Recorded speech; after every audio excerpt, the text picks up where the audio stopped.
Well, everyone, I want to welcome you here to the symposium that we're hosting here for the next 4 hours or so, right? Called Coca at the Crossroads, a systemic assessment of the environmental, social, and policy dimensions of Andean cocaine. I think most of you know me. I'm Paul Gutenberg. I'm a professor of history and sociology here at Stony Brook University. And for whatever reason, I was asked to introduce the theme of today's symposium, Coca at the Crossroads. Before I get to anything about Coca, I just want to take a minute to thank Liliana Davalos from the Department of Ecology and Evolution here at Stony Brook, who Liliana is really the organizer of this conference. She was the inspiration of this conference.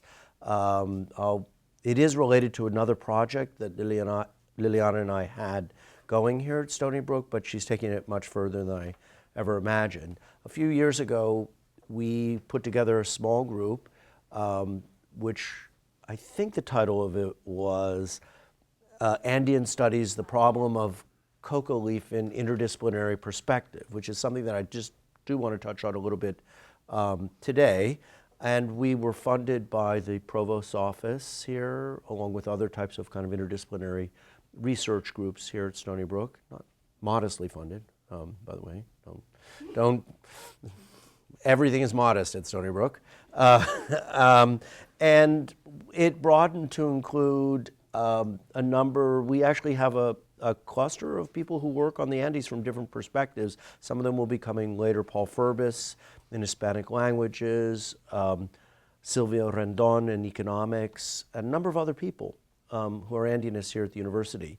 But we decided to focus on the problem of Coca because it's such a felicitous coincidence that Liliana and I have found each other at the same university.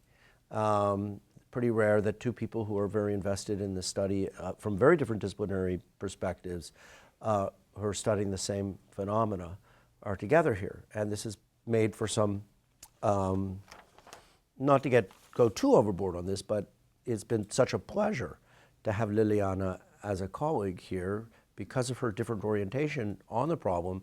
I'm always fascinated with the types of research and type of perspectives that you're generating. We've had a lot of pretty good discussions, and I hope that this is just, another turning point in continuing to work on Andean Coca. Now, today's symposium, if I may bring it down to the essentials, seems to be largely about Coca in Colombia, and there are good reasons for that, and largely about the kind of social and environmental predicaments of Coca today, under that's being framed by the context of anti-Coca policies, of the drug war, of international pressures and Colombian pressures on the plant. And this is a very timely topic, but before we got to that, I thought that I might sketch for you what are some of the larger perspectives that you might want to bear in mind when thinking about, not the only larger perspectives, but some of the larger perspectives that make Coca such a key site for thinking about interdisciplinary perspectives on the Andes, okay? So I just want to mention 4 of them until we get to the specifics of today's symposium. Now, the first thing that I would note is that Coca is interesting because it is a plant or a commodity that connects an extremely long and deep history in the Andes or Andean peoples to some of the region's most crushing social problems today. And without going into a full periodization of the Coca plant,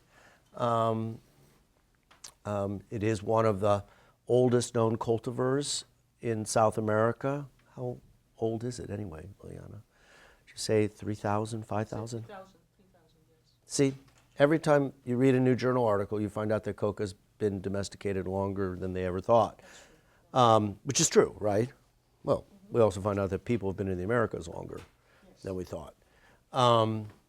It has a colonial history that is important in framing what coca was to become in the Andes.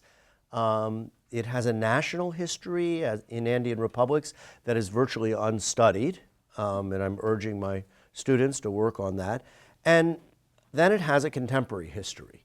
And let me just, the contemporary history, beginning in the late 70s and into the 80s, coca is thrust into the international spotlight. It's transformed, and it's transformed in the context of the growing, intensifying war on drugs and its association with the processing, cultivation for illicit cocaine, the growth of the illicit cocaine trade.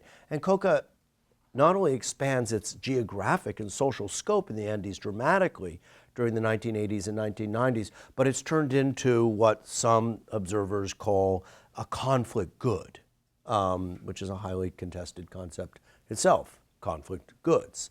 So here, modest coca, yes, it has a venerable history in the Andes, sometimes romanticized and generalized beyond its range, but it's a modest good in some sense in the Andes, becomes effectively by the 1990s, I believe, the most widely cropped peasant crop of the Eastern Andean region. And in the context of inflated prices of prohibition, clearly the most lucrative commodity coming out of the Eastern Andes. And this is a historical transformation, and it brings coca out linking to much larger networks and linking up to much larger regional challenges than this plant has ever in its cultural history. And we're talking about things such as, just to make a list, regional poverty, migration patterns, democratization, human rights, questions about globalization, foreign intervention, and environmental concerns. But on a scale that really coca has never hit before. So I just wanted to note that coca, first of all, is very interesting because it connects a very deep cultural history in the Andes to what are probably the most pressing social problems that the region faces today. Now, second, and this is a slightly different topic, coca, as from what I just said, also makes, because of this recent history, a very important and promising site for innovative and integrating and interdisciplinary research, particularly when you begin to look at the strategic links between the very local conditions being generated around coca cultivation or eradication policies and global processes that are bringing this into being. Okay, so you can make a long laundry list of the academic specialists who are interested in coca, or at least should be interested in coca. Traditionally, it's been studied mainly by ethnobotanists and archaeologists and anthropologists. I hope more by historians, because there's really a great gap there in our understanding. But now if you went to the Andes, telescope down in, you'll find that there are active teams, really. Economists, there's ethnographers, there are criminologists, there's political scientists, sociologists, environmental scientists who are clustering around studying the impact of this boom, for want of a better word. And this is also, expanding the range in some sense of used to be, in fact, chemistry used to be, or pharmaceutical companies used to be very interested. And it's less in that range and now into the social sciences in a way.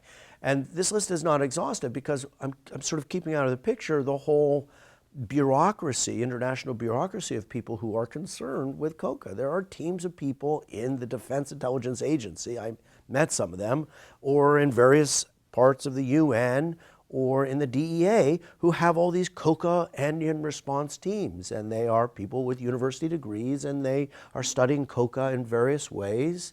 We may not agree with what it is that they think about Coca. Many of them regard Coca as the enemy. Other ones are trying to make peace with the plant. But there are a lot of people from different disciplines and different, how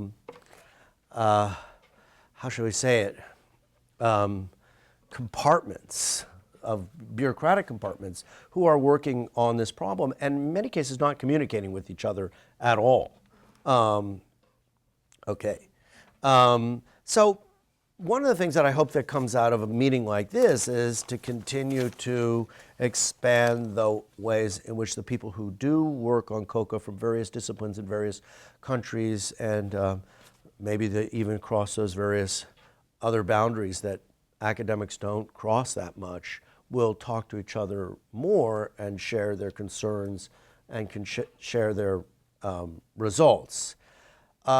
Third, and I'll make this one quite short because I don't think we're going to be doing very much of this here unless people like me pipe up during the seminar or Andrew or other people. And this Coca needs comparative analysis. There's a lot of comparative analysis that seems to be going on at the micro region, and that's excellent as it's, for example, spread so quickly to different areas and ecological zones within, say, Colombia, or spreads back and forth between regions in Peru and Bolivia. But for example, and it's good to, if we could articulate those to different levels, to the national states that are involved and to the global forces that are involved in putting pressure, market pressure or unmarket pressure on Coca. But just think of the national state comparisons. They're quite remarkable and they really haven't been thought out very much. Colombia is a country that had very little prior Coca culture until the 1970s. A few fairly isolated indigenous groups, but a very small history with Coca as a commodity, let's say, in the country. And since then has gone through periods where it's become the world's largest Coca producer. It's not anymore, supposedly. And for the most part, Colombia has responded to Coca with a kind of war militarization of the problem response. Has seen Coca as basically as a security and social threat. Okay. Now compare that to Bolivia. Bolivia is a country with probably the deepest and widest, now it's not just indigenous people, but also mestizos in the country, usage of Coca in the traditional sense of the term, and in the past several years has moved in completely the opposite direction with an effort to legitimate the plant on an international scale, which has had a partial success, not a full success, but a partial success. And now has this interesting experiment going on that is getting different evaluation, trying to approach Coca from the perspective of, they call it social control, control social, trying to regulate Coca and keep it within illicit boundaries by peaceful mechanisms, something that the country can actually afford to do in a broader way than Colombia could when it faced the threat. But it's a very, very different, we need comparisons of these types of things. And then there's Peru, the country that I've worked on the most. And Peru is the one that makes the least sense at all, in the sense that Peru has always been the country that tried its best for one reason or another, and I have my theories as to why this happens, to just ignore the fact that it is such a big Coca producer and consumer. And now, according to the UN, the largest illicit Coca producer in the world. Geography, race, corruption, all these things have something to do with it. But in Peru, virtually nobody studies Coca. And government policies in Peru towards Coca swing wildly. There's not either the full-scale militarization that you've seen in Colombia, except in certain periods, back and forth, nor the Bolivian. So it goes back and forth. Every couple of years, there'll be a swing in the way that the Peruvian state is approaching the Coca problem. And this is not even to mention Ecuador, a country that the Coca now is beginning to be cultivated along the borderland regions on a big scale, never before. So again, it's a new Coca in the region of the world. And Ecuador has been interesting to historians, usually in the negative sense, which is why did Ecuadorians not use coca in a traditional sense? It was apparently eradicated in the 18th century. We don't know how exactly. Anyway, so there's comparative possibilities here, and the comparative possibilities are not just in an academic sense. We really want to look at the ways in which you can't abstract it from the national social dynamics in these places, in Colombia versus Bolivia. These are actually quite hard countries to compare. They're so socially different. But for looking at the range of policies that are possible and the range of kind of routes to illicit coca and licit coca, it's very interesting and hasn't really been done. So I just want you to try to keep, although the symposium is almost all about Colombia, I do want you to keep in mind that there are other countries where coca is, is vital and vital to look at.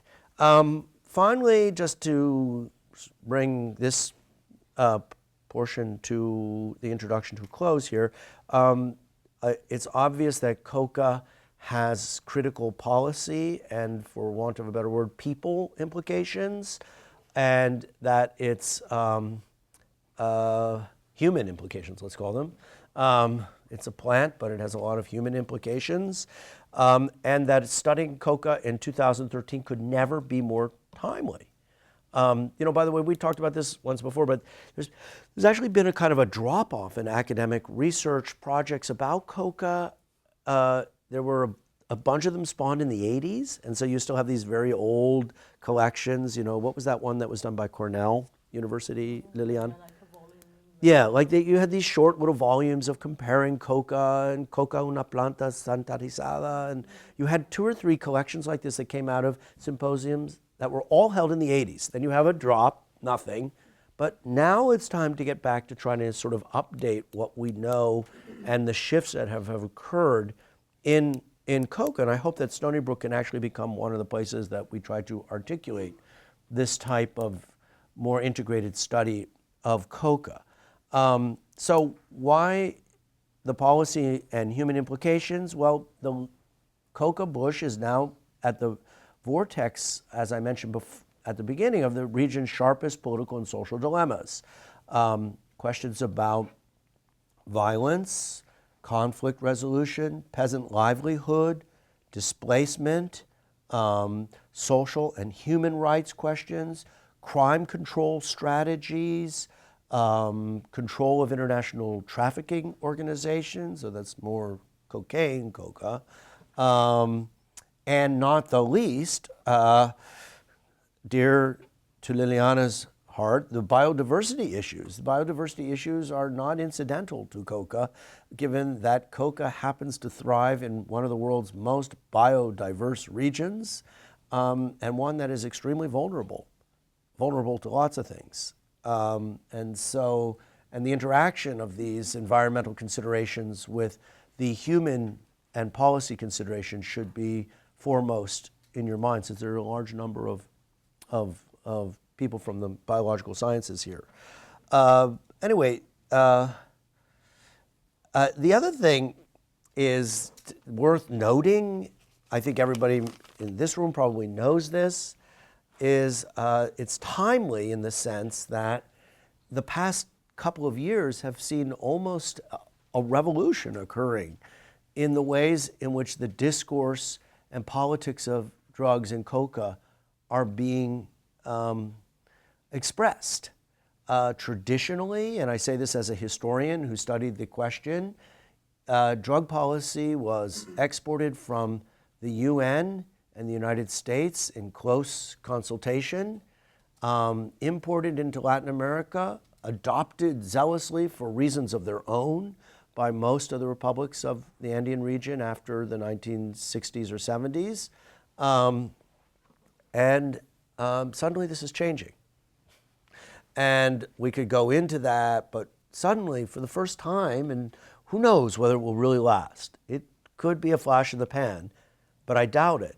There's a tremendous amount of dissonance coming out, particularly from Latin American states and Latin American actors, about the drug war approach to cocaine and other internationally trafficked drugs. I don't have to go through a whole history of this, but on one side, Evo Morales has had this kind of one-man campaign to legitimate the leaf in the southern Andes and seems to be making some kind of difference to Coca and indigenous issues. On the other hand, you have General Santos, President Santos, beginning to say all these crazy heretical things that 2 or 3 years ago would have gotten him sacked out of the American system. And this is significant. It's highly significant that many Latin American policy elites, including some of the most conservative in the region, he's conservative, isn't he? He is from one of the wealthiest families that has been a wealthy family for hundreds of years. He's a pretty conservative guy. They're suddenly saying, this is not working. We need to find another solution. We need to find one that does not engender this level of conflict, this level of violence. And if the United States refuses to listen, we're going to have to go and start developing our own types of drug policies. And this is not even to mention all the other kinds of ancillary movements that are happening. For example, basically the legalization of cannabis in Uruguay, many Latin American cities, the initiatives that are happening at the state level here in the United States. Something is really happening now, and it's happening on a global scale.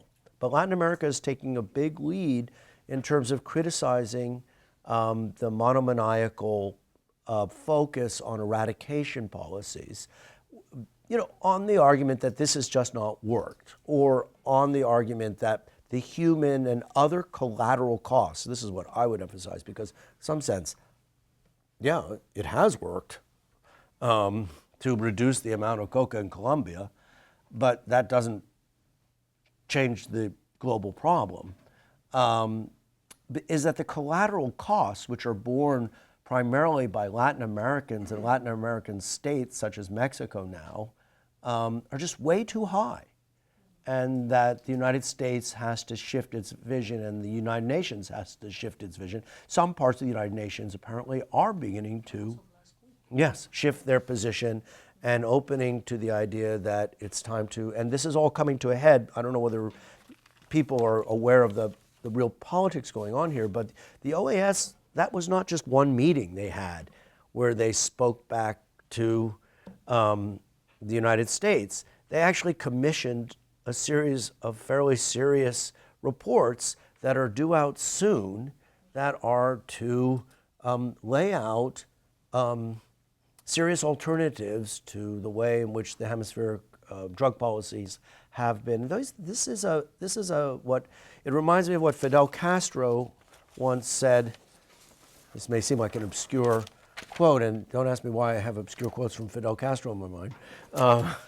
In some memory center, but when the Velasco regime came into power in Peru in the 1960s, the military took over and started all this social reform, and everybody was surprised, like, how can this happen? Fidel Castro likened it to a fire in the firehouse.